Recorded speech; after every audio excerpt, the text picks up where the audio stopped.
Imagine living in a country, a county, or even a small town where decisions are made every day, but your community's voice is never truly heard. Where budgets move like currents, flowing to some areas more than others, while your own land remains dry, dusty, and waiting for help that never seems to arrive. Imagine being part of a people who are always present, always hardworking, always contributing, yet somehow invisible in the big conversations, political, economic, cultural. This is the story of marginalization. And today, we use one of Kenya's most overlooked communities, the Mbeere people, as a powerful case study. This narration is not just about the Mbeere. It is about every marginalized community around the world. It's about the dangers they face, the silent struggles they endure, and the consequences that can shape generations. So sit back, relax, and listen to a journey into history, identity, politics, culture, and the deeply human cost of being unseen. So, what does it mean to be marginalized? Marginalization is not always loud. Sometimes it's not made of bullets, riots, or dramatic oppression. Sometimes, it is quiet, almost polite, like a door gently closing while you're still trying to walk through it. Marginalization means being left out of national priorities, receiving the smallest share of public resources, having limited access to quality roads, water, schools, or hospitals, lacking representation in decision-making, being culturally misunderstood or ignored, being politically overshadowed, and living with stereotypes that freeze your identity in time. Marginalization is not just physical neglect. It is psychological too. When people are told, directly or indirectly, that they don't matter as much as others, they internalize a deep sense of smallness. Over time, this shapes confidence, ambition, unity, and even how they view their own destiny. Marginalization is a slow, silent erosion, the kind that takes years before people realize how much they've lost. Who are the Mbeere? Deep in the eastern region of Kenya, on the lower, drier side of Mbeere County, live the Mbeere people, a community known for resilience, humility, and a quiet but determined spirit.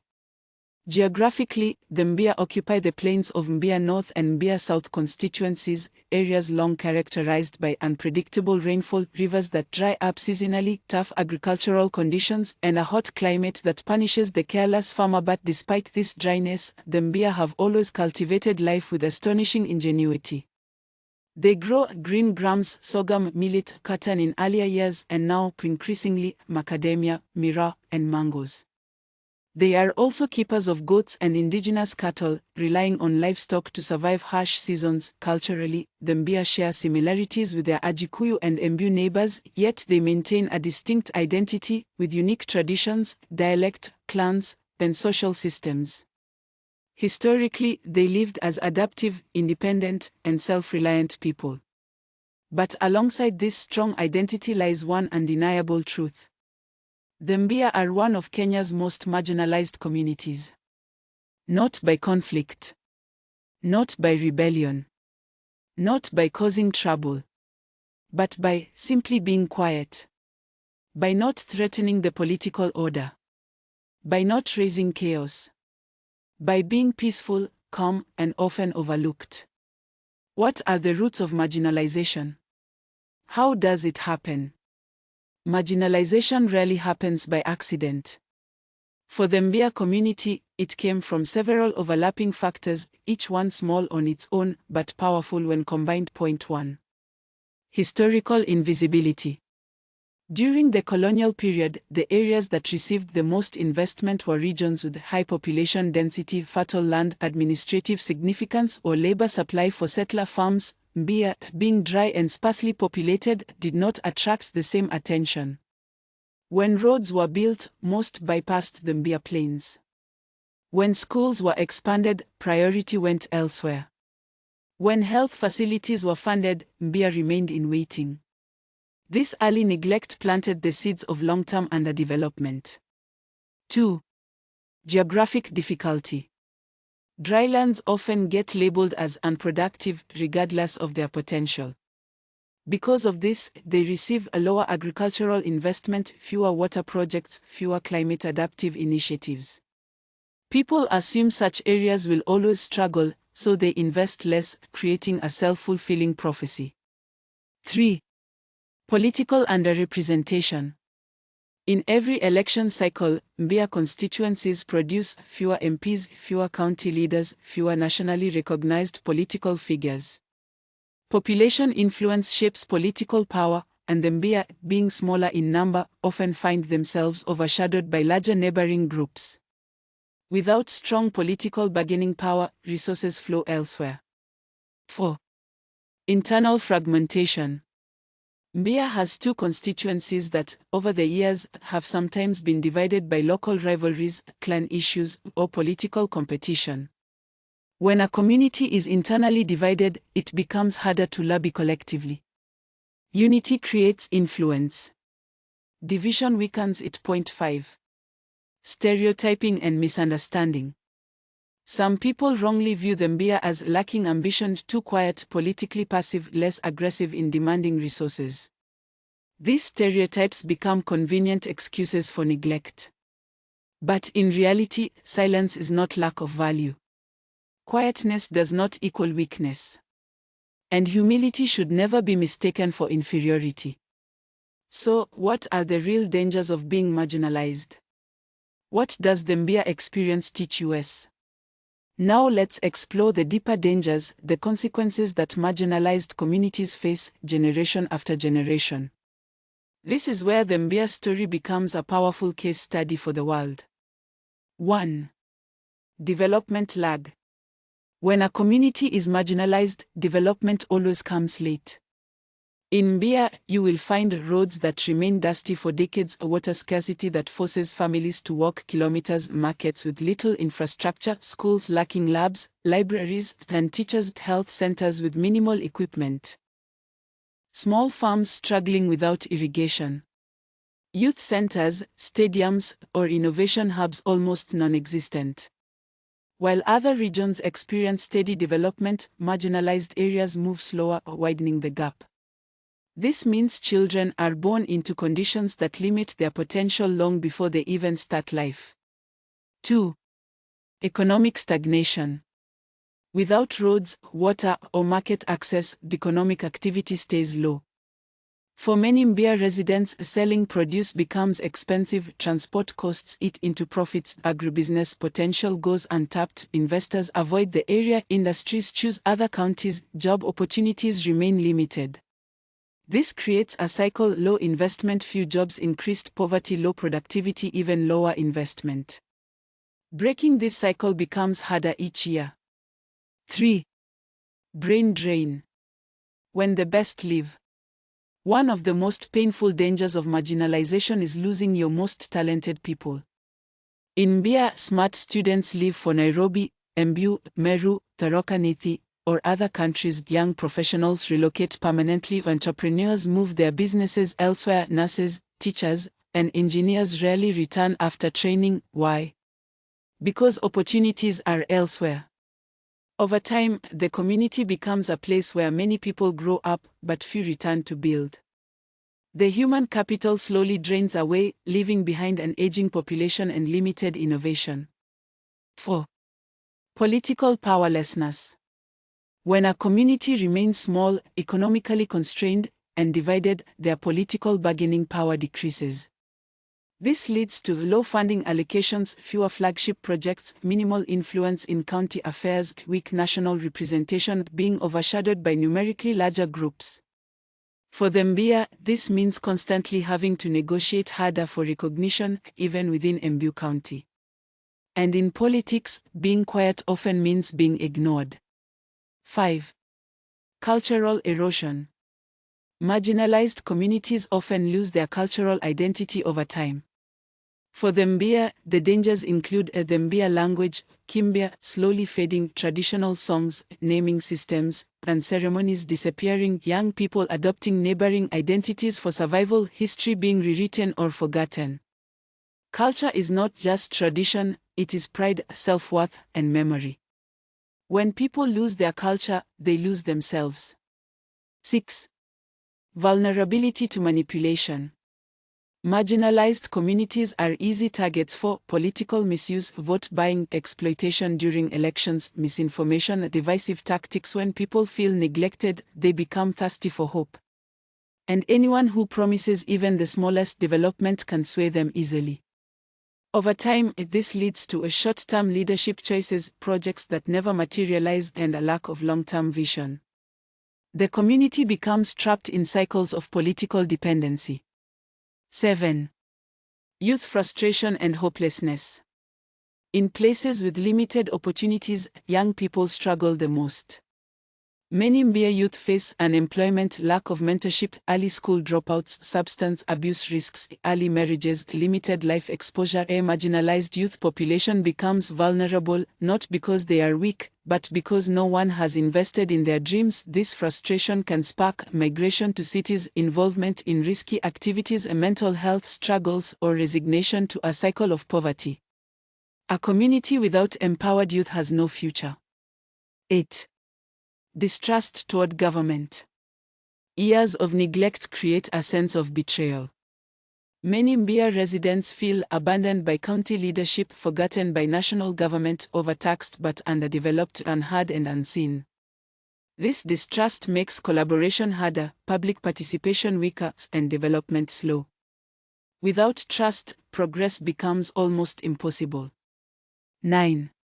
Psychological impact, the silent cost. Marginalization doesn't only hurt infrastructure. It hurts the mind. People begin to feel, maybe we don't deserve more. Maybe we are meant to be behind. Maybe this is just who we are. This is the deepest danger of all, when a community internalizes hopelessness. The Mbeere people are strong. They survive droughts, economic struggles, and political neglect. But even the strongest community can be worn down by decades of being overlooked. Psychological marginalization kills dreams quietly. 10. Loss of bargaining identity.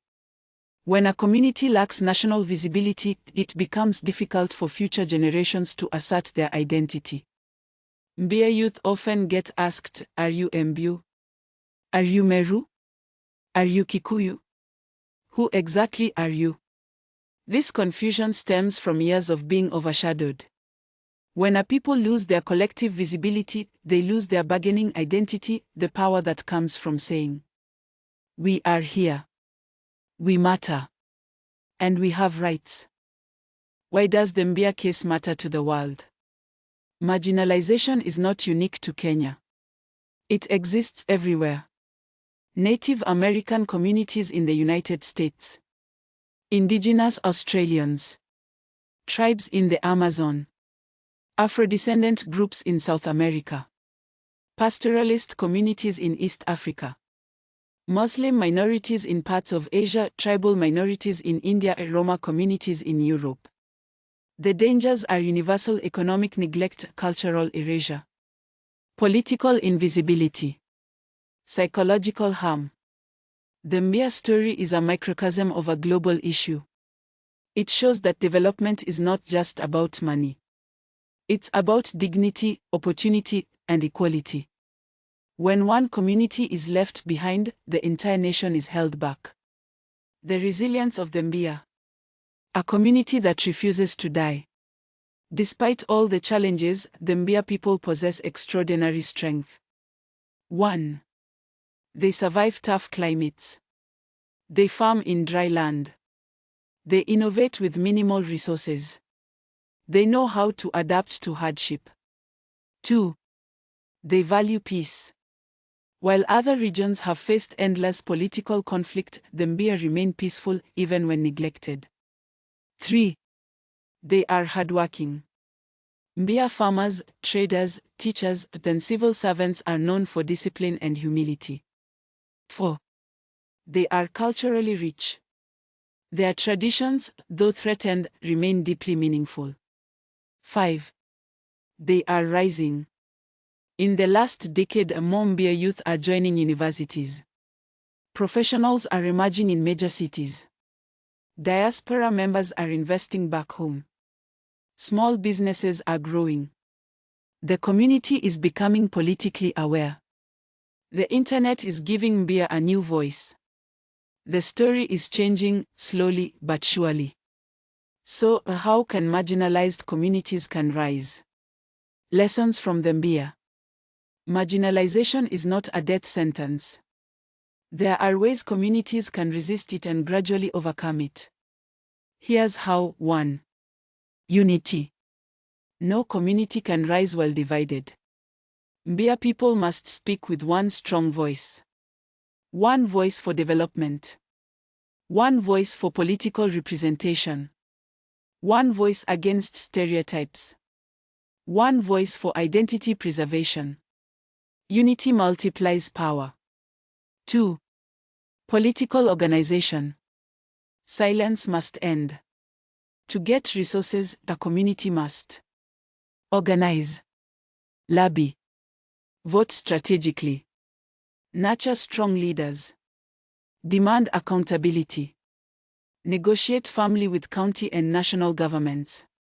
Politics is not noise, it is survival. 3. Cultural revival. Preserve language. Preserve stories. Preserve cultural practices. Teach children pride in who they are. Culture is power. Culture is continuity. Culture is identity. 4. Invest in youth. Without youth empowerment, no progress can last. Support education, sports, technology, entrepreneurship, mentorship, innovation. Young people are the gateway to transformation. 5. Diaspora involvement. Every successful son and daughter of the community should invest back home. They can help with mentorship, scholarships, infrastructure projects, business investments, technology transfer. No community grows without its diaspora. 6. Economic diversification. Dry land doesn't mean poverty.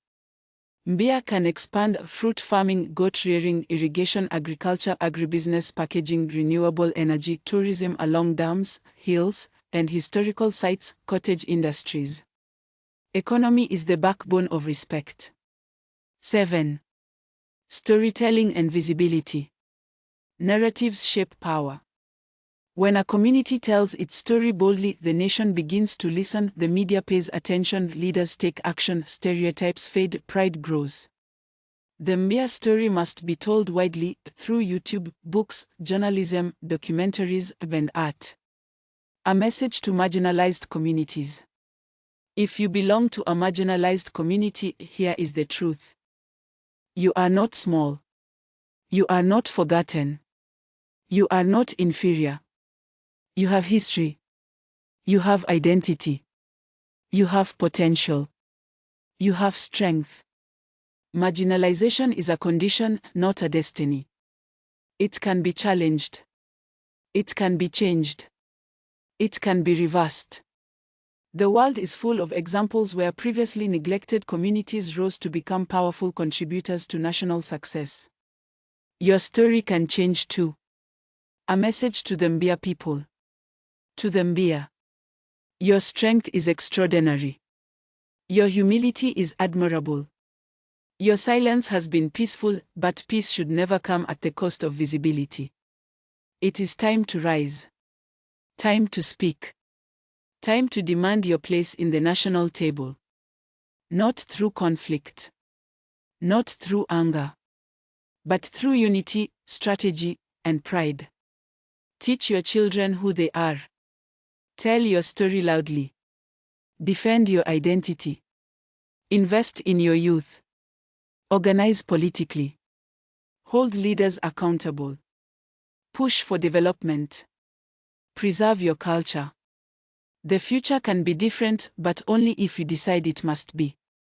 Marginalization is not just a political issue. It is a human issue. It has consequences measured not only in kilometers of untarmacked roads or liters of undelivered water, but in lost dreams, discouraged youth, weakened identity, fractured hope, generations of silent suffering.